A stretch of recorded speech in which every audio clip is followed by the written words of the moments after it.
12. La era del carnero. Cuando por fin llegó la era del carnero, no vino como el amanecer de una nueva era. Por el contrario, fue acompañado por la oscuridad al mediodía, la oscuridad de una nube de radiación mortal, debido a la primera explosión de armas nucleares en la Tierra. Fue la culminación de más de 2 siglos de agitación y de la guerra que enfrentó a dioses contra dioses y nación contra nación. Y en sus consecuencias, la gran civilización sumeria que había durado casi 2 milenios yacía postrada y desolada, su gente muerta, herida o enferma, sus restos dispersados en la primera dispersión del mundo. Marduk sí ganó la supremacía. Pero un nuevo orden siguió, fue uno de nuevas leyes y costumbres, una nueva religión y creencias. Una época de retroceso en las ciencias para unas nuevas, de la astrología en vez de la astronomía, incluso de un estado nuevo y menor para las mujeres. ¿Por qué tenía que ser así? Era el cambio tan devastador y amargo solo porque se trataba de protagonistas ambiciosos, porque los Anunnaki, y no los hombres, habían dirigido el curso de los acontecimientos. Pero todo estaba destinado, predeterminado, y la fuerza, e influencia, real o imaginaria, para que cuando todo pasara hacia una nueva casa zodiacal fuese tan abrumadora que hiciera que los imperios cayeran, y que debieran cambiar sus religiones, sus leyes y sus costumbres y su organización social debían ser revocadas.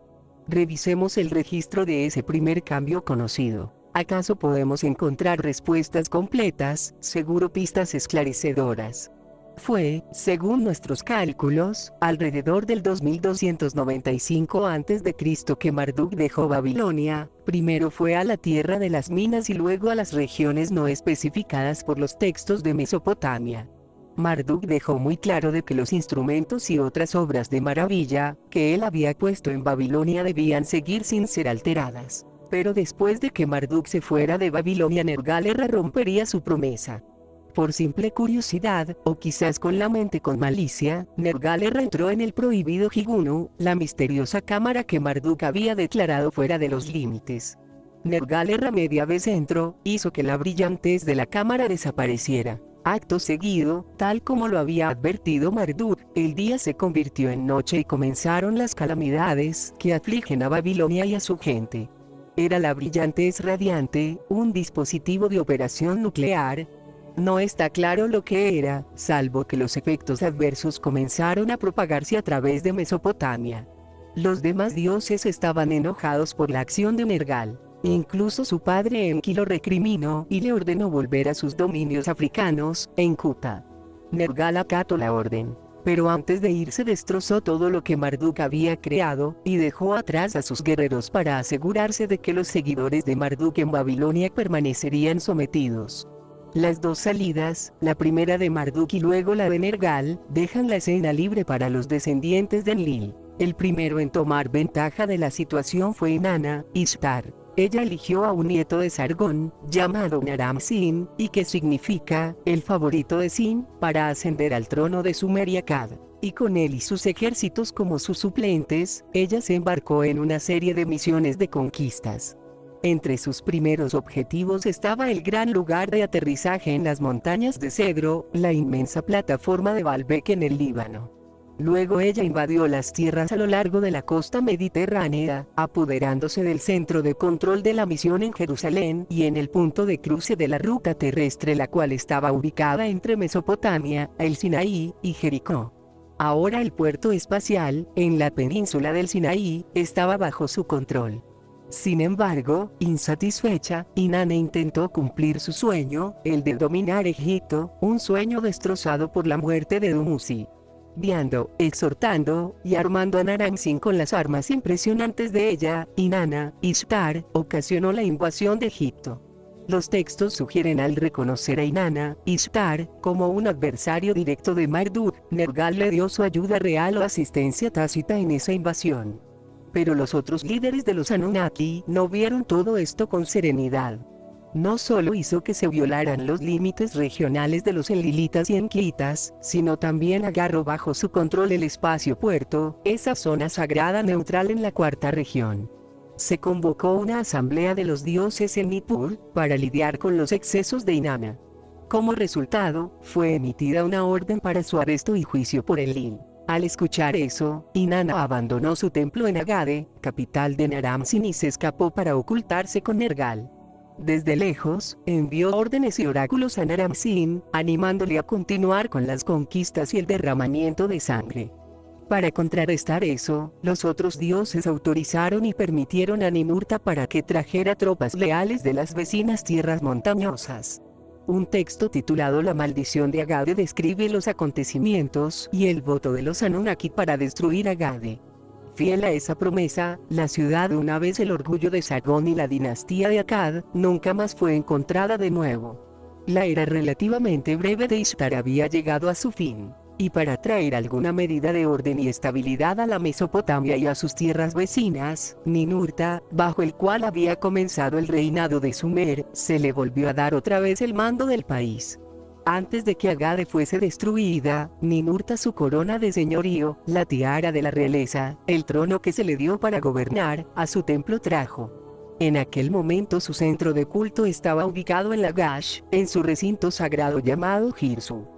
Desde allí, volando en su pájaro negro divino, Ninurta recorría la llanura entre los dos ríos y las tierras montañosas adyacentes. La restauración de riego y la agricultura, el orden y la tranquilidad hizo regresar, poniendo ejemplos personales por su inquebrantable fidelidad a su esposa Bau. Su sobrenombre era Gula, y significa la grande, con la cual tuvo retratos hechos, y dedicado a su madre Ninarsag, proclamó leyes morales y los códigos de justicia. Para ayudar en estas tareas, nombrado a un humano virrey. Alrededor del año 2160 a.C., Gudea era el elegido. En Egipto, tras el exilio de Marduk-Ra, la invasión de Naram-Sin y el castigo a Nergal, el país estaba en desorden. Los egiptólogos lo denominan como el siglo caótico, entre el 2180 y 2040 a.C., el primer periodo intermedio de la historia egipcia. Era una época en la cual el antiguo reino, que se centró en Menfis y Heliópolis, fue atacado por los príncipes de Tebas en el sur. Temas políticos, religiosos y los asuntos de calendario se involucraron. Por otro lado de los humanos estaba la confrontación de las casas zodiacales entre el toro y el carnero. Desde el principio del reinado de la dinastía egipcia y religión, el mayor halago celestial a los grandes dioses era compararlos con el toro del cielo. Su símbolo en la tierra, el sagrado toro de Apis, era venerado en Heliópolis y Menfis. Algunas de las primeras inscripciones pictográficas, tan viejas que Flinders Petrie, en su libro titulado Las tumbas reales, las atribuyó a la época de la dinastía Cero, mostraron este símbolo, el de toro sagrado, sobre un barco celestial con un sacerdote sosteniendo objetos rituales enfrente de él. Las representaciones en esta placa arcaica y en otras similares, también reportadas por Flinders Petrie, muestran también claramente la esfinge, que indica sin duda que la esfinge ya había existido muchos siglos antes de la supuesta construcción por el faraón Kefren de la cuarta dinastía. Como más tarde en Creta para el Minotauro, un laberinto especial fue construido para el toro de Apis en Menfis. En Saqqara, esculturas de barro de cabezas de toro con cuernos naturales fueron colocados en huecos dentro de la tumba de un faraón de la segunda dinastía. Y se sabe que Zoser, un faraón de la tercera dinastía, celebraba especiales ceremonias en honor al toro del cielo en su amplia pirámide, en el complejo de Saqqara. Todo lo que habían tenido lugar durante el reino antiguo, un periodo que llegó a su fin hacia el año 2180 a.C. Cuando los sacerdotes tebanos de Amon-Ra comenzaron la campaña para sustituir la religión de Heliópolis y Menfis y el calendario, representaciones celestiales todavía mostraban al sol saliendo sobre el toro del cielo. La diferencia era que el toro del cielo era representado atado y dominado. Más adelante, cuando el nuevo reino Egipto se unificó con Tebas como su capital y Amon-Ra fue elevado a la supremacía, el toro del cielo era representado perforado y desnutrido. La constelación del carnero comenzó a dominar el arte monumental y celeste, y a Ra se le dio el sobrenombre de carnero de los cuatro vientos, y fue así representado para indicar que él era el amo y señor de las cuatro esquinas y las cuatro regiones de la tierra, donde estaba todo durante ese primer periodo intermedio, cuando en los cielos y en la tierra el carnero y sus seguidores estaban luchando y ahuyentando al toro y a sus seguidores. No hay ningún indicio de que intentó recuperar el reinado de un Egipto dividido y caótico. Era una época cuando, sin renunciar a sus nuevos dominios en el Nuevo Mundo, él podría ir sobre aquello en el que se había convertido en habilidoso, en la construcción de observatorios circulares y la enseñanza de los habitantes locales en viejos y nuevos lugares, de los secretos de los números y el conocimiento del calendario. La reconstrucción del primer Stonehenge al segundo Stonehenge y al tercer Stonehenge, en ese preciso momento era uno de esos edificios monumentales. Si leyendas se considerarán como transportadores de hechos históricos, entonces la de los africanos llegando a construir los círculos megalíticos de Stonehenge sugieren que Tot, alias Quetzalcóatl, había traído para la tarea de reconstrucción algunos de sus seguidores Olmeca, que para entonces se habían convertido en expertos albañiles en Mesoamérica. El modelo ideal para esos proyectos fue la invitación por Ninurta para venir a Lagash y ayudar a diseñar, orientar y construir el Eninu, el nuevo templo pirámide de Ninurta. ¿Fue solo un trabajo de amor o había una razón más convincente para esa explosión de actividad astronómica relacionada? Lidiando con el simbolismo que guió la construcción del templo en Sumer, Beatrice Goff, en su libro, Símbolos de la prehistoria Mesopotamia, escribió así la construcción del Eninu. El tiempo es el momento cuando en el cielo y en la tierra que los destinos eran decididos. Que el templo se construyó del modo en que sus planificadores divinos lo habían ordenado y en el momento específico que debía ser construido e inaugurado, ella determinó que todo era parte de un plan preordenado cuando se deciden los destinos. La tarea o misión de Gudea formaba parte de un plan cósmico. Esto, concluyó, era el tipo de establecimiento de que no solo el arte y el ritual, sino también la mitología van de la mano como elementos esenciales de la religión. Hacia el año 2200 a.C. fue en efecto un tiempo cuando en el cielo y en la tierra los destinos eran decididos, porque era el tiempo de una nueva era, la era del carnero, debía reemplazar la antigua era, la era del toro. Aunque Marduk-Ra estaba en el exilio, creció una competencia hacia los corazones y las mentes de la gente, ya que los dioses habían llegado a depender cada vez más de los humanos, reyes, y de los ejércitos humanos para lograr sus fines. Muchas fuentes indican que Nabu, el hijo de Marduk, estaba cruzando las tierras que más tarde se conocerían como las tierras de la Biblia, buscando seguidores para el lado de su padre. Su nombre, Nabu, tiene el mismo significado y viene del mismo verbo por el cual la Biblia denomina a un verdadero profeta. Naví, el que recibe las palabras divinas y signos, y a su vez se las expresa a las personas. Las señales divinas de las que hablaba Nabu eran la de los cambios en el cielo. El hecho de que el año nuevo y las otras fechas ya no ocurrirían en las fechas de antes. El arma de Nabu, en nombre de Marduk, fue el calendario. Uno se puede preguntar, ¿estaba allí para ver o determinar que era poco claro, o en controversia? La verdad del asunto es que aún hoy en día, nadie puede asegurar cuándo una era ha terminado y la otra ha comenzado. Podría ser arbitrario, el cálculo matemático preciso que desde el gran ciclo precesional de 25.920 años está dividido en 12 casas, cada casa o era dura exactamente 2160 años. Eso fue la base matemática del sistema sexagesimal, la proporción de 10:6 entre tiempo divino y celestial. Pero si ninguna persona estaba viva, ningún astrónomo sacerdote había presenciado el comienzo de una era y su final, y si ningún humano vivió 2160 años, era la palabra de los dioses, o la observación de los cielos. Pero las constelaciones zodiacales son de varios tamaños, y el Sol puede permanecer periodos más largos o más cortos dentro de ellas. El problema es especialmente agudo en el caso de Aries, que ocupa menos de 30 grados del arco celeste, mientras que sus vecinos Tauro y Piscis se extienden más allá de sus casas oficiales de 30 grados. Así que, si los dioses no estaban de acuerdo, algunos de ellos, por ejemplo Marduk, que también había sido entrenado en las artes de las ciencias por su padre Enki, y Nabu, podrían decir, 2160 años han pasado, ha llegado el momento. Pero otros, por ejemplo Ninurta, Tot, pudieron y dijeron, pero mira al cielo, ¿acaso ves realmente el cambio que ocurre? Los registros históricos, como se detalla en los textos antiguos y afirmado por la arqueología, indica que la táctica funcionó, al menos por un tiempo. Marduk permaneció en el exilio y en la Mesopotamia, la situación se calmó lo suficiente para que las tropas montañesas pudieran regresar. Después de servir como un cuartel general por 99 años y 40 días según los registros antiguos, Lagash podría convertirse en un centro de civiles para la glorificación de Ninurta. Hacia el año 2160 a.C., eso se expresó por la construcción del nuevo Ninu, bajo el reinado de Gudea.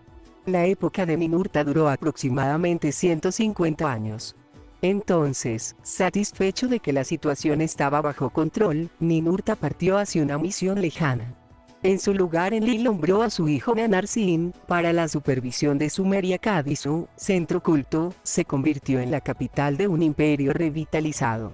Era un cargo con más implicaciones políticas y jerárquicas para Nannar-Sin, el cual era conocido como el dios Luna, y en su elevación a la supremacía, anunció que el calendario puramente solar de Marduk-Ra se hizo basado en el calendario lunar solar de Nippur, el cual Nannar-Sin anunciaba que era el único y verdadero, religioso y políticamente. Para mantener esta unión, un alto sacerdote experto en los conocimientos de la astronomía y en predicciones celestes fue enviado desde el templo de Nippur al enlace de Ur. Su nombre era Tare. Con él estaba su hijo de 10 años de edad llamado Abraham. El año, según nuestros cálculos, era el 2113 a.C. La llegada de Tare y su familia en Ur coincidió con el establecimiento del reinado de 5 sucesivos gobernantes conocidos como la tercera dinastía de Ur.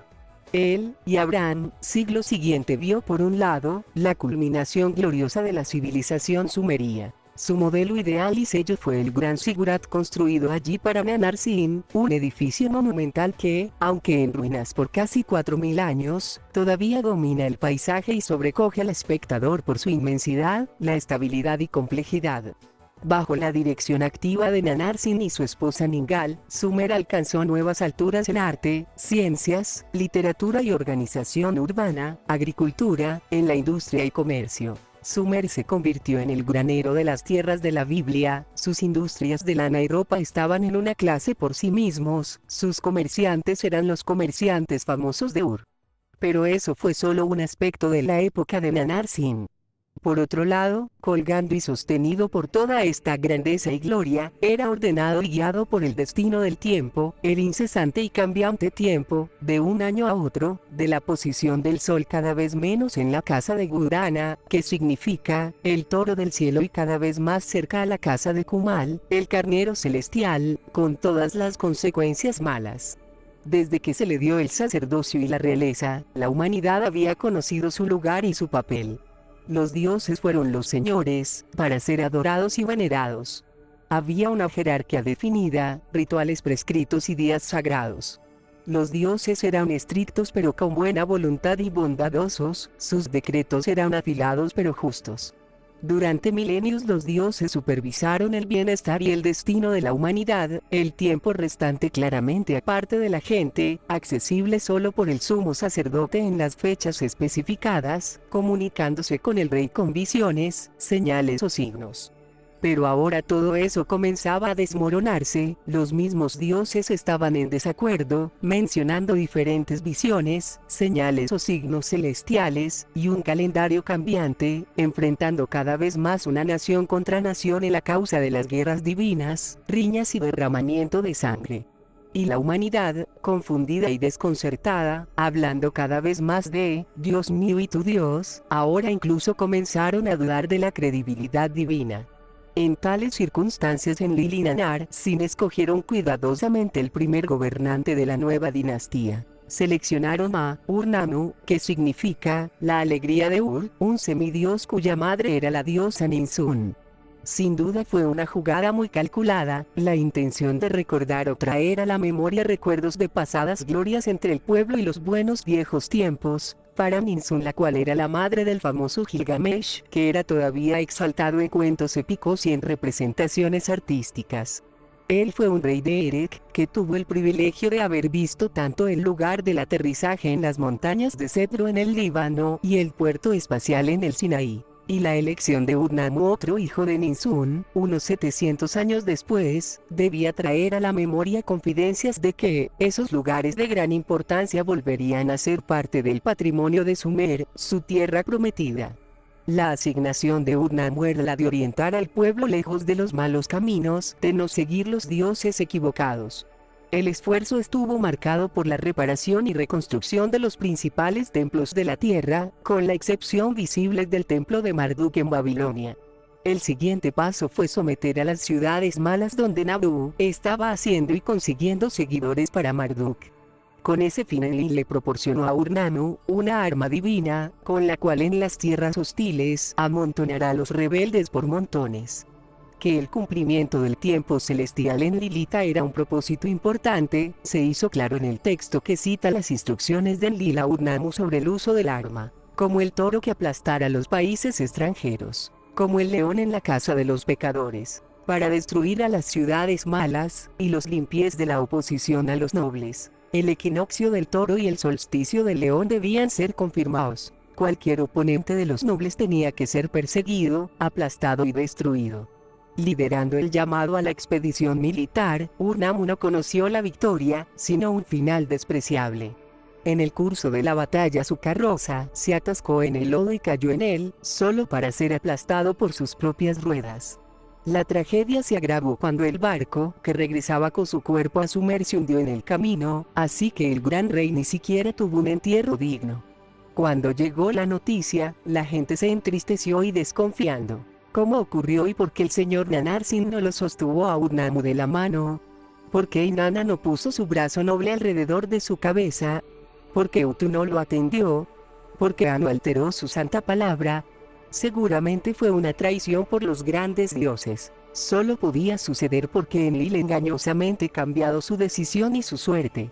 La trágica muerte de Urnamo y la duda de los dioses en Lilita Senur causó que Tare y su familia se trasladaran a Harran, una ciudad en Mesopotamia noroccidental que sirvió de conexión con las tierras y la gente de Anatolia, los hititas. Evidentemente, los poderes que se podían sentir en Harran, donde un templo dedicado a Nannar-Sin casi duplicaba el de Ur, sería un lugar más apropiado para los nipurianos descendiente de un linaje real sacerdotal en los turbulentos tiempos que se avecinan. En Ur, Shulgi, hijo de Urnamo casado con una sacerdotisa en un matrimonio arreglado por Nannar-Sin, ascendió al trono. A la vez buscó el apoyo de Ninurta, para construirle un santuario en Nippur.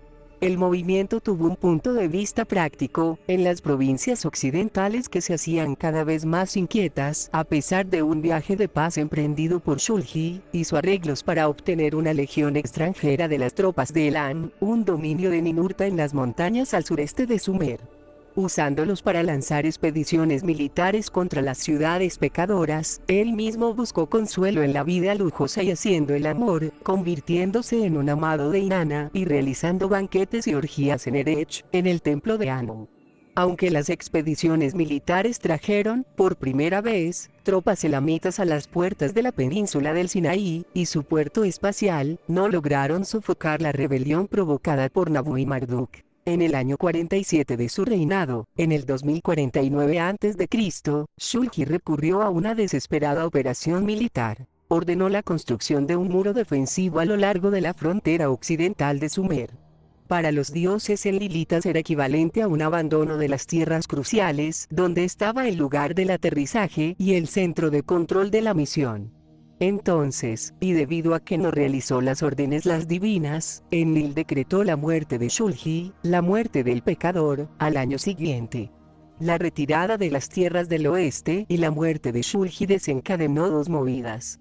Aprendemos de esto gracias a un texto biográfico en el que Marduk explica sus movimientos y motivos. Fue entonces que decidió regresar a la cercanía de Mesopotamia, llegando a las tierras de los hititas. Con eso, también se decidió que Abram debería hacer un movimiento. En el año 48 del reinado de Shulgi, Abram creció en Harán desde un joven novio a un líder de 65 años de edad, poseyendo conocimientos variados, y militarmente entrenado y ayudado por sus huéspedes hititas. Y Jehová dijo a Abram: vete de tu tierra y sal de tu lugar de nacimiento y de la casa de tu padre, a la tierra que yo te mostraré. Y Abram partió tal como se lo había dicho Jehová. El destino, como deja claro, el capítulo 12 del Génesis, fue la vital tierra de Canaán. Abraham debía proceder tan pronto como sea posible y estacionarse él y su élite de caballería en el Negev, en la frontera de Canaán y el Sinaí. Su misión, como tenemos totalmente detallados en las guerras de dioses y hombres, era para proteger las aproximaciones en la entrada al puerto espacial. Llegó allí bordeando las ciudades pecadoras de los cananeos. Pronto después de eso se fue a Egipto, obtuvo más tropas y camellos para una caballería, del último faraón de la dinastía de Menfis. De regreso en Negev, estaba listo para cumplir su misión de custodiar el espacio puerto. El conflicto anticipado llegó a un punto en el 7º año del reinado del sucesor de Shulgi, Amar-Sin, que significa, visto por Sin.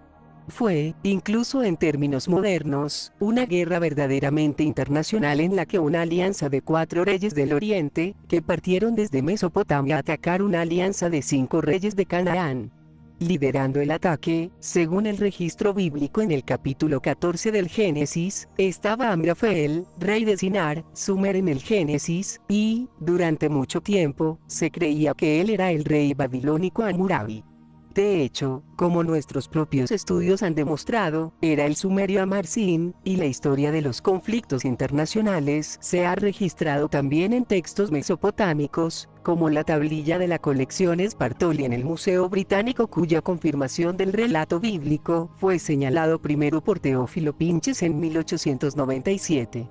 Junto con fragmentos complementarios, la colección de tablillas mesopotámicas tratando con esos eventos ha llegado a ser conocido como el texto de Kodorlamor. Marchando bajo el estandarte de Sin, y de acuerdo a las visiones dadas por Inanna Ishtar, el ejército aliado, probablemente la fuerza militar más grande de los hombres nunca antes visto hasta entonces, derrotó a las tierras occidentales uno tras otro. Recuperando para sí todas las tierras entre el Éufrates y el río Jordán, circundaron el Mar Muerto y fijó como su próximo objetivo el puerto espacial en la península del Sinaí. Pero allí Abraham, llevando a cabo su misión, se interpuso en su camino. Entonces regresaron hacia el norte, listo para atacar a las ciudades malas de los cananeos. En lugar de esperar en sus ciudades amuralladas el ataque, la alianza canánea marchó hacia adelante y se unió a la batalla con los invasores en el valle de Sidim. Los registros, tanto bíblicos como mesopotámicos, sugieren un resultado indeciso. Las ciudades malas no fueron borradas, sin embargo la lucha y la muerte resultante de 2 reyes, los de Sodoma y Gomorra, y como resultado del vandalismo y saqueo, y los prisioneros se llevaron lejos de allí. Entre los prisioneros de Sodoma estaba el sobrino de Abraham, Lot. Y cuando Abraham escuchó eso, su caballería persiguió a los invasores, alcanzándolos cerca de Damasco, ahora la capital de Siria. Lot, junto con otros prisioneros y los tesoros robados, fueron retomados y los trajeron de regreso a Canaán. Mientras los reyes cananeos salieron a saludarlos a ellos, y a Abraham, le ofrecieron que se quedara con lo habían saqueado, como recompensa. Pero se negó a tomar alguna parte de lo que habían saqueado las tropas invasoras, ni siquiera un cordón. Había actuado ni de enemistad para la alianza de Mesopotamia, ni en apoyo a los reyes cananeos, explicó. Era solo para Yahvé, el Dios más alto, poseedor del cielo y la tierra, que he levantado mi mano, afirmó. La campaña militar sin éxito había deprimido y confundido a Amar-Sin. Según nuestros cálculos, alrededor del año subsiguiente, 2040 a.C., dejó Ur y la adoración a Nannar-Sin, y se convirtió en sacerdote en Eridu, centro de culto. Enki, en menos de un año él estaba muerto, presumiblemente por la picada de un escorpión. El año 2040 a.C. fue aún más memorable en Egipto. Allí, Mentuhotep II, líder de los príncipes de Tebas, derrotó a los faraones del norte y extendió su reinado y la adoración de Amon-Ra en Egipto, hasta el límite del Sinaí. La victoria marcó el comienzo al que los estudiosos llaman el reino intermedio de la 11ª y 12ª dinastías, que duró aproximadamente hasta el 1790 a.C. Mientras que toda la fuerza y la importancia de la edad del carnero entró en juego en Egipto durante el nuevo reino más adelante, la victoria tebana de 2040 a.C. marcó el final de la era del toro en los dominios africanos. Sí, desde una perspectiva histórica, la llegada de la era del carnero parece haber sido inevitable, entonces por lo tanto deben también haber aparecido los principales protagonistas y antagonistas de ese momento muy difícil. En Canaán, Abram se retiró a un bastión en las montañas cerca de Hebrón. En Sumer, el nuevo rey, Shusin, un hermano de Amarsin, fortaleció las murallas defensivas en el oeste, buscó una alianza con los nipuritas, que habían asentado con Tare en Harán, y que habían construido 2 barcos grandes, posiblemente como medida de precaución, como que si tuviera en mente un escape, al equivalente de una noche de febrero de 2031 a.C., un eclipse lunar mayor ocurrió en Sumer. Fue tomada como una mala señal del eclipse que se acercaba por el mismo dios de la luna. La primera víctima, sin embargo, fue Shusin. Al año siguiente ya no era más un rey. Como la palabra de la profecía celestial, el eclipse de la luna, extendido por todo el cercano Oriente Antiguo, los mensajes exigidos de lealtad de virreyes y gobernadores de las provincias, primero en el oeste y luego en el oriente, cesaron. Dentro del año del reinado del próximo, y último, rey de Ur, y Bisin, invasores desde el oeste, organizados por Nabu y alentados por Marduk, estaban chocando con mercenarios elamitas en las puertas de Mesopotamia. En el 2026 a.C. la recopilación de recaudación aduanera, en tablillas de arcilla, de Rehem, un lugar de comercio muy importante en Sumer durante su tercer período, cesó abruptamente, lo que indica que el comercio exterior había llegado a un punto muerto. Sumer se convirtió en un país bajo asedio, reduciendo su territorio, su gente escondida detrás de muros protectores. En lo que antes era la canasta alimenticia del mundo antiguo, los suministros se hicieron cortos y los precios de los elementos esenciales como cebada, aceite, lana, se multiplicaba cada mes. A diferencia de cualquier otro momento en la larga historia de Sumer y de Mesopotamia, las señales se hicieron poco frecuentes.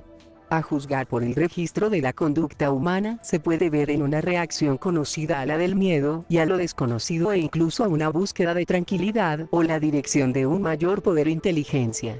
Pero en aquel tiempo hubo una causa real para la observación de los cielos y para las señales, la llegada celestial del carnero se estaba volviendo cada vez más evidente. Como atestiguan los textos que han sobrevivido de la época, el curso de los acontecimientos sobre qué pasará en la Tierra, estaba estrechamente ligado a fenómenos celestes, y cada lado a la creciente confrontación, observaba constantemente a los cielos para las señales celestiales.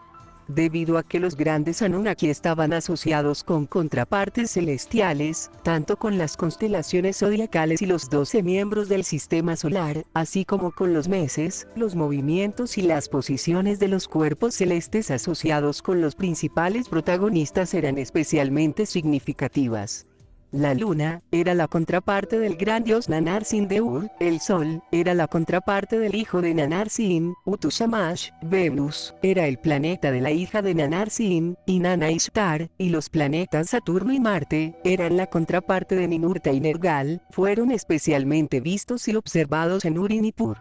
Además de todas aquellas asociaciones, también las diversas tierras del imperio sumerio estaban condenadas a una específica constelación zodiacal. Sumer, Akkad y Elam estaban bajo el signo y la protección de Tauro, las tierras de los occidentales, bajo el signo de Aries. Por lo tanto, las conjunciones planetarias y zodiacales, a veces juntados con la aparición, brillante, cuernos, etc., de la luna, el sol y los planetas puede significar buenas o malas señales. Un texto señalado por estudiosos como Profecía Texto B, conocidas de copias después del registro original sumerio que se hizo en Nippur, ilustra cómo tales visiones, señales o signos celestiales fueron interpretados como las profecías sobre los próximos. A pesar de estar rotas y dañadas, el impacto del texto de la tablilla conserva sus predicciones de los fatídicos eventos venideros. Si Marte es muy rojo, brillante, Enlil hablará con el gran amo. La tierra Sumer será saqueada, la tierra de Akkad será, en todo el país. La hija bloqueará su puerta a su madre, amigo matará al amigo, si Saturno es, Enlil hablará con el gran amo. La confusión hará, los problemas harán, que un hombre traicione a otro hombre, una mujer traicionará a otra mujer, un hijo del rey será, los templos se derrumbarán, una severa hambruna ocurrirá. Algunas de esas profecías o señales directamente se relacionan con las posiciones planetarias de la constelación del Carnero. Si el Carnero por Júpiter entra cuando Venus entre en la Luna, la mirada llegará a su final. Aflicciones, problemas, confusión y cosas malas se producirán en las tierras. La gente venderá a sus hijos por dinero.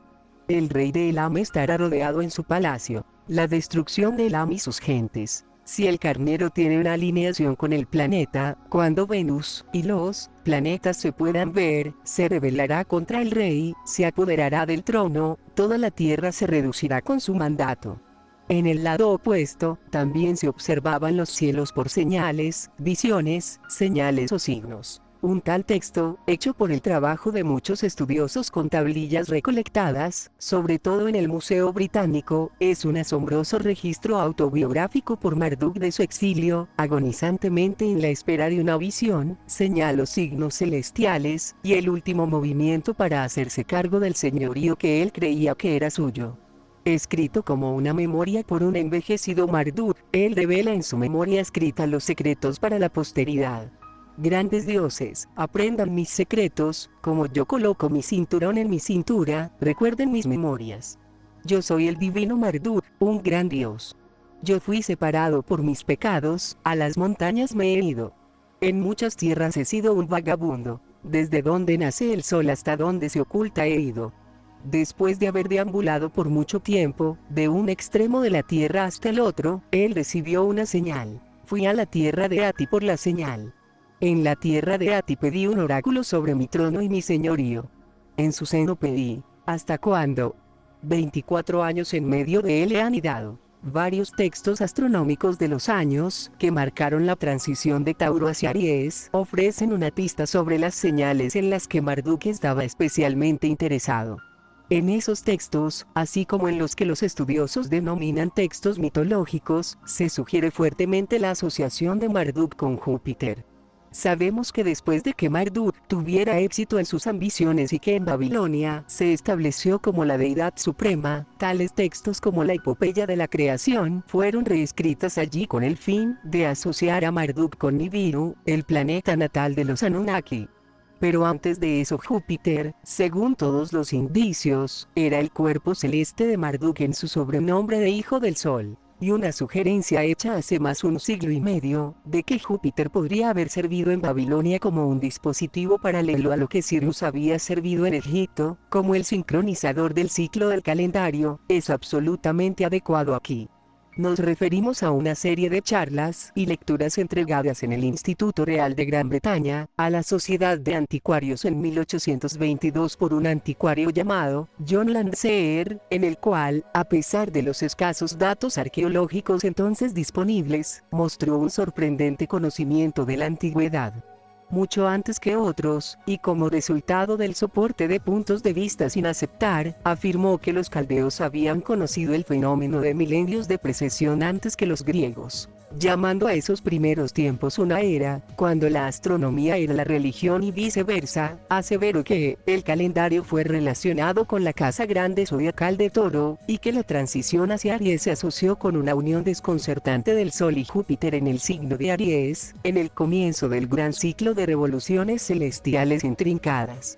Él creyó que los mitos griegos y las leyendas conectando a Zeus Júpiter con la memoria del carnero y su cuero de carnero de oro reflejaban esa transición hacia Aries, y calculó que tal unión que había ocurrido con Júpiter y el Sol en el límite entre Tauro y Aries había ocurrido en el año 2142 a.C.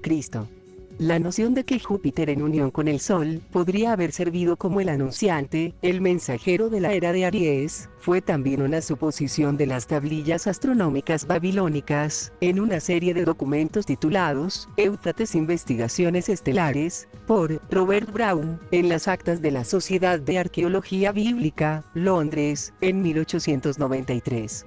centrándose en particular en dos tablillas astronómicas, catalogadas en el Museo Británico con los números K2, 3, 1, 0 y la otra como K2, 8, 9, 4. Robert Brown llegó a la conclusión de que trataban de las posiciones de las estrellas, constelaciones y planetas, tal como se vio en Babilonia a medianoche en la fecha equivalente al 10 de julio de 2000. Al parecer mencionando a Nabu, en referencia a su proclamación del planeta del príncipe de la Tierra, presumiblemente Júpiter, que aparecen en una instancia ocular que tuvo lugar en el signo de Aries. Los textos fueron traducidos por Robert Brown en un mapa estelar que mostraba a Júpiter en una unión cercana con la estrella más brillante, Lulim, conocida por su nombre árabe, Amal, de Aries, y justo al lado del punto del equinoccio de primavera, cuando la ruta zodiacal y la ruta planetaria, el ecuador celestial y la eclíptica, cruzan, haciéndole frente con las transiciones de una era a la otra, como se registra en las tablillas mesopotámicas. Varios asiriólogos, como se llamaban en ese momento, por ejemplo Franz Xavier Kugler, en su libro titulado En la órbita de Babel, han señalado que mientras que la transición de Géminis a Tauro era determinable con precisión relativa, la de Tauro a Aries, que era menos determinable.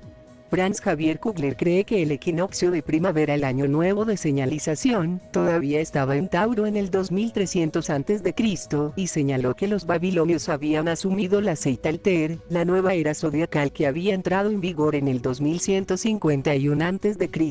Probablemente no es coincidencia de que la misma fecha marcó una importante innovación en prácticas egipcias de representar el cielo.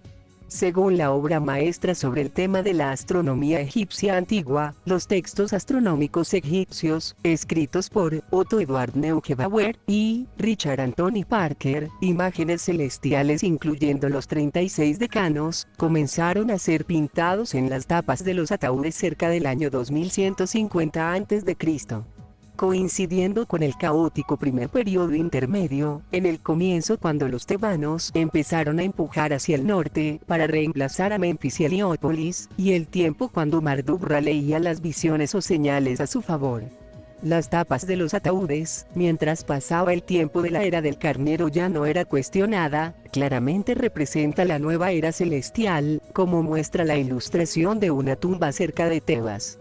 El carnero de 4 puntas domina las 4 esquinas del cielo, y la tierra también. El toro del cielo aparece atravesado con una lanza o una barra. Y las 12 constelaciones zodiacales, en su diseño sumerio, el orden y símbolos están colocados de modo que la constelación de Aries esté precisamente en el oriente, es decir, en donde el sol aparece en el día del equinoccio. Si la determinación o la señal que desencadenaría para Marduk-Ra fuese la unión de Júpiter y el Sol en la casa mayor de Aries, y si ocurrió en el 2142 a.C. como John Landseer sugirió, entonces está anunciando más o menos que coincide con el cálculo aritméticamente calculado, hace un tiempo en 2160 años, del cambio zodiacal. Sin embargo, eso significaría que la afirmación de que había llegado el turno de Aries y se haya adelantado por cerca de un siglo y medio en la observación del cambio del equinoccio de primavera a Aries en el año 2000 a.C., tal como atestiguan las dos tablillas. Esa discrepancia podría explicar, al menos en parte, el desacuerdo en aquel momento con respecto a lo que las señales celestes u observaciones estaban verdaderamente señalando. Tal como el texto autobiográfico de Marduk admite, incluso la señal que significó para él el momento de poner fin a sus andanzas y llegar a la tierra de Ati, la tierra de los hititas en Asia Menor, ocurrió 24 años antes de su próximo movimiento. Pero otras señales celestiales estaban también siendo vigiladas estrechamente por el lado elilita. Y aunque el carnero no tenía todavía totalmente dominado el día de Año Nuevo en el equinoccio de primavera, en la época de Ibisin, el último rey de Ur, los sacerdotes del oráculo interpretaron las señales como visiones del desastroso final. En el cuarto año del reinado de Ibisin, 2026 a.C., los sacerdotes del oráculo le dijeron según las señales, por segunda vez, el que llama a sí mismo supremo, como uno cuyo pecho ha sido proclamado, vendrá desde el oeste. Con estas predicciones, ciudades sumerías, en el quinto año de reinado de Ibisin, cesaron la entrega de los animales para sacrificios tradicionales para el templo de Nanar-Sin-Enur. Ese mismo año las señales de los sacerdotes profetizaban que cuando llegue el sexto año, los habitantes de Ur estarán atrapados. En el siguiente, sexto año, las visiones o señales de la destrucción y la ruina se volvieron más urgentes y Mesopotamia, el corazón de Sumeria-Akkad, fue invadido.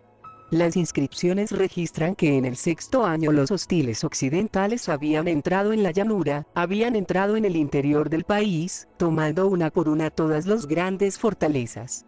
En el 24º año de su estancia en la tierra de los hititas, Marduk recibió otra señal. Mis días del exilio se han completado, se cumplieron mis años de exilio, él escribió en sus memorias. Con nostalgia a mi ciudad Babilonia me puse en marcha, a mi templo Esagila que es como una montaña, la reconstruiré, mi eterna morada restableceré.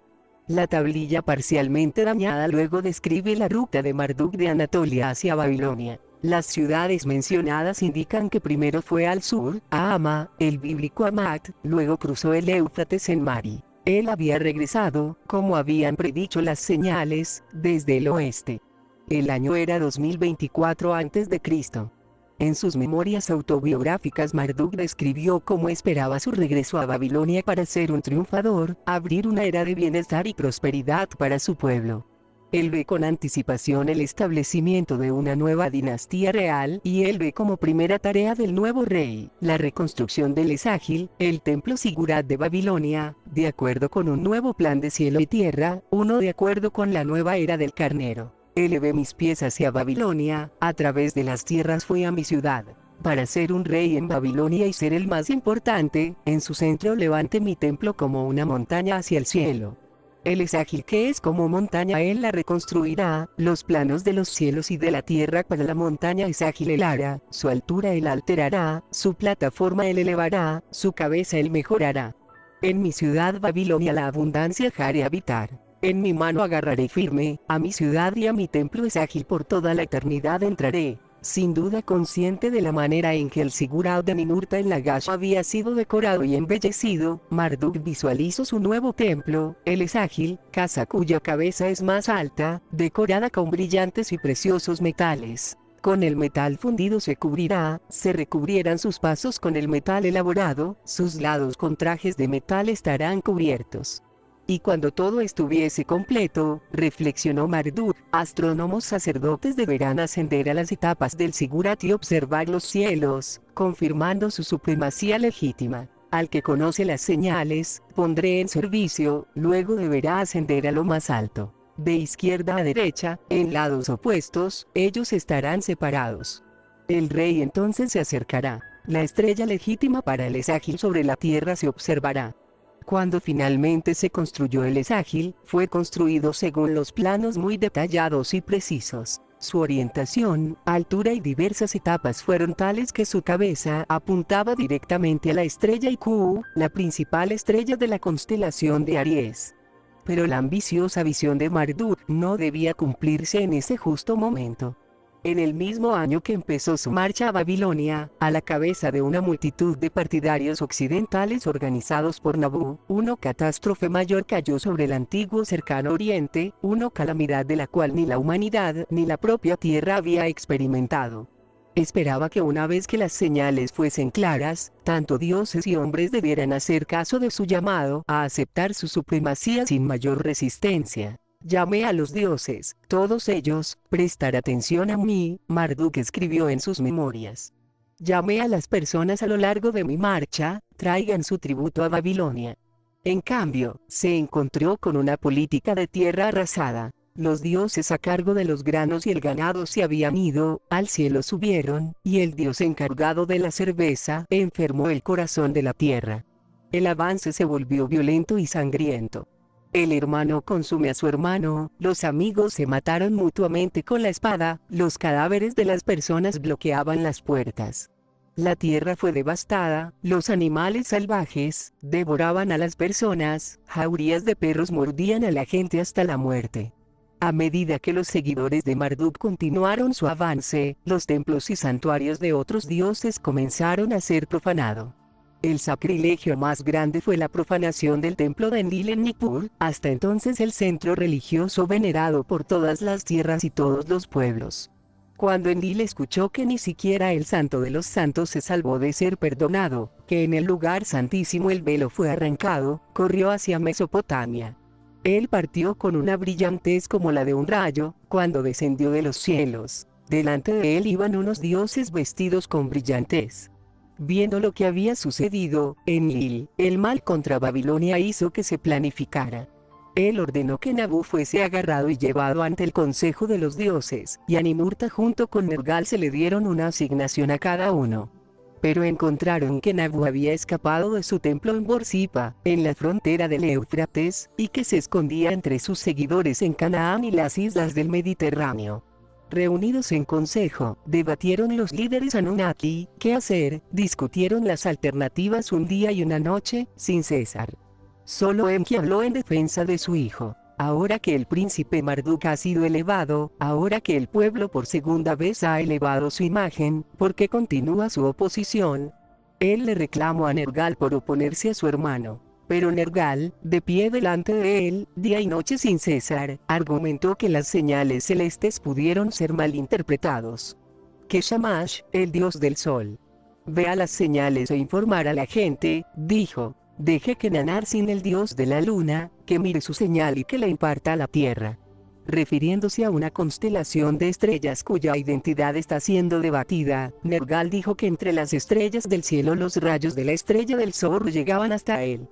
Estaba viendo otras señales, estrellas del cielo que llevan una espada deslumbrante, cometas rayando los cielos. Nergal quería saber qué significaban estas nuevas visiones o señales. Mientras los intercambios entre Enki y Nergal eran más severos, Nergal se retiró enfadado, diciendo que era necesario activar eso que cubre como un manto de radiación y que hace que la gente malvada perezca. No había manera de bloquear la ascensión de Marduk y Nabú excepto con el uso de las 7 armas terroríficas, el cual solo él sabía dónde estaban escondidas en África. Eran las armas que a las tierras podrían hacer un montón de polvo, a las ciudades puede sacudir, a los mares puede agitar, lo que abunda en ellas puede desaparecer y puede hacer que la gente se desintegre, convertir sus almas en vapor. La descripción de las armas y las consecuencias de su uso, claramente las identifican como armas nucleares. Fue Inanna quien había señalado que el tiempo se estaba acabando. Hasta que no se cumpla el tiempo, la hora no será tarde. Inanna les dijo a los dioses que discutían. Todos, presten atención, y les aconsejo a que continuaran sus deliberaciones en privado, para que el plan de ataque no sea revelado a Marduk, presumiblemente por Enki. Cubre tus labios, ella le dijo a Enlil y a los demás, vamos a una habitación privada. En la privacidad del templo de Meslam, Ninurta habló. El tiempo ha transcurrido, ha pasado la hora, dijo. Abre paso y déjame tomar el camino. La suerte estaba echada. De las distintas fuentes existentes que describen la fatal cadena de acontecimientos, la principal y la más intacta es la epopeya de Erra. La epopeya de Erra describe en detalle las discusiones, los argumentos a favor y en contra, los miedos para el futuro si Marduk y sus seguidores debiesen controlar el puerto espacial y sus instalaciones auxiliares. Detalles son añadidos por los textos de Codorlamor e inscripciones en varias tablillas, como las de las ediciones de textos cuneiformes de Oxford. Todos ellos describen la marcha siniestra y fatídica de su culminación, de los cuales podemos leer en Génesis, capítulos 18 y 19, la destrucción violenta de Sodoma y Gomorra y de las ciudades malvadas de la llanura, y de todos los habitantes de las ciudades, y de todo lo que creció en el suelo. La destrucción violenta y lo de borrar de la faz de la tierra a las ciudades malas era solo una distracción. El principal objetivo de la destrucción violenta fue el puerto espacial en la península del Sinaí. Lo que fue levantado hacia Anu para lanzar, los textos mesopotámicos relatan. Ninurta y Nergal causaron que todo se marchite. Su cara hicieron desaparecer, el lugar hicieron que quedara desolado. Era el año 2024 a.C. Las pruebas de esto son el inmenso hueco en el centro del Sinaí y el resultado de la cordillera, el gran terreno plano a sus alrededores cubierto de piedras negras, rastros de radiación al sur del Mar Muerto, y la nueva expansión y la forma del Mar Muerto, todavía están allí, 4000 años después. Los efectos secundarios no eran menos profundos y duraderos. Las explosiones nucleares y sus destellos brillantes e impactos estremecedores no fueron vistos ni sentidos lejos en Mesopotamia. Pero como resultado, el intento de salvar a Sumer, sus dioses y su cultura de hecho condujo a un triste final para Sumer y su civilización. El amargo final de Sumer y sus grandes centros urbanos se describe en numerosos textos de lamentación, largos poemas que lamentan la desaparición de Ur, Nippur, Uruk, Eridu y otras famosas, y ciudades menos famosas. Típico de las calamidades que cayeron sobre la tierra una vez orgullosa y próspera, son los listados en la lamentación sobre la destrucción de Ur, un largo poema de unos 440 versos de los cuales mencionaremos solo algunos. La ciudad se hizo en ruinas, la gente gime, su gente, en pedazos, llenan sus barrancos, en sus nobles puertas, donde estaban acostumbrados a pasear, cadáveres yacían, donde las festividades de la tierra se llevaban a cabo, la gente yacía en montones, los jóvenes estaban en los brazos de sus madres, como peces sacados de las aguas, el consejo de la tierra fue disipado. En los almacenes que abundaban en la tierra, se encendieron fuegos, el buey en su establo no ha sido atendido, se ha ido su pastor, las ovejas de su rebaño no han sido atendidas, se ha ido su pastorcillo, en los ríos de la ciudad se ha reunido el polvo, en casas de zorros se han convertido, en los campos de la ciudad no hay ningún grano, se acabó el terreno, los palmerales y viñedos, con miel y vino abundan, ahora producen espinas, metales preciosos y piedras, lapislázuli, han sido dispersados, el templo de Ur ha sido entregado al viento, la canción se ha convertido en llanto. Ur ha sido entregado a las lágrimas. Por mucho tiempo los estudiosos han sostenido la opinión de que los siguientes textos de lamentación tratan la destrucción de las ciudades de Sumer por separado, por invasores desde el oeste, el este y el norte. Pero en nuestro libro titulado Las guerras de los dioses y los hombres hemos sugerido que no fue así, y que las lamentaciones se refieren a una sola calamidad en todo el país, una catástrofe inusual y un desastre repentino contra la cual no hay protección, no hay defensa, esconderse no era posible. Este punto de vista, de una sola calamidad repentina y abrumadora, ahora es cada vez más aceptada por los estudiosos. Aún no se ha aceptado esta evidencia que hemos presentado, de que la calamidad estaba vinculada a la destrucción violenta de las ciudades malas y el puerto espacial en el oeste. Fue el desarrollo inesperado de un vacío atmosférico, creando un inmenso remolino y una tormenta que llevó la nube radioactiva hacia el este, hacia Sumer. Los distintos textos disponibles y no solo los textos de lamentación, hablan claramente de la calamidad como una tormenta imparable, un viento maligno y lo identifican claramente como resultado de un día inolvidable, cuando una explosión nuclear se había creado cerca de la costa mediterránea. En ese día, cuando fue aplastado el cielo y la tierra fue golpeada, su rostro arrasado por el torbellino. Cuando los cielos fueron oscurecidos y cubiertos con una sombra. En ese día fue creada una gran tormenta del cielo, una tormenta aniquiladora de tierras, un viento maligno, como una corriente con fuerza violenta, una tormenta luchando unida por un calor abrasador. Por día despojó a la tierra del sol brillante, por la noche las estrellas no brillaban, la gente, aterrorizada, casi no podía respirar. El viento maligno apretó contra ellos, no les concedía otro día, bocas estaban empapadas en sangre, cabezas revolcando en sangre, la cara se hizo pálida por el viento maligno. Después de que la nube mortal se había movido, después de que la tormenta fue llevada de la ciudad, esa ciudad fue convertida en desolación. Causó que las ciudades fuesen desalojadas. Causó que las casas quedaran desalojadas, causó que los estantes quedaran desalojados, los establos quedaran vacíos, a los ríos de Sumer hizo fluir con agua que es amarga. En sus pastos crecen plantas marchitas. Fue una tormenta portadora de muerte, que incluso puso en peligro a los dioses. Las listas de lamentaciones más o menos, todas las grandes ciudades sumerias donde sus dioses habían abandonado sus moradas, templos y santuarios, en la mayoría de los casos para no volver jamás. Algunos escaparon de la nube de la muerte que se acercaba a toda prisa, volando como un pájaro. Inanna se apresuró a zarpar a un refugio seguro, luego se quejó de que tenía que dejar atrás sus joyas y otras pertenencias. La historia, sin embargo, no era la misma en todas partes. En Ur, Nannar-Sin y Ningal se negaron a abandonar a sus seguidores y apeló a el gran Enlil a hacer todo lo posible para evitar el desastre, pero Enlil respondió que el destino de Ur no puede modificarse. La pareja divina pasó una noche de pesadilla en Ur. De esa noche en Puran huyeron, se ocultaron bajo tierra, como las termitas. Pero en la mañana Ningal se dio cuenta de que Nannar-Sin había sido afectado y a toda prisa se puso una prenda y partió de la amada Ur, con su esposo herido.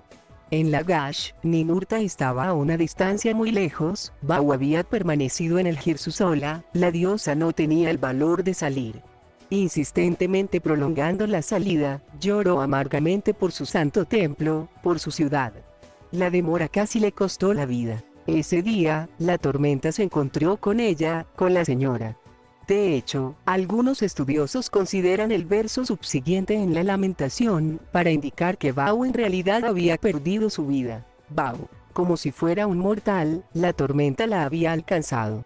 Moviéndose agitadamente hacia afuera en una amplia franja sobre lo que solía ser Sumeria-Kad, el viento maligno llegó, y tocó a Eridu, la ciudad de Enki, en el sur. Enki, sabemos por los textos que Enki se alejó de la trayectoria del viento, pero se mantuvo lo suficientemente cerca para poder volver a la ciudad después de que el viento maligno había pasado. Encontró una ciudad cubierta por el silencio, sus residentes apilados en montones. Pero aquí y allá hubo sobrevivientes, y Enki los llevó hacia el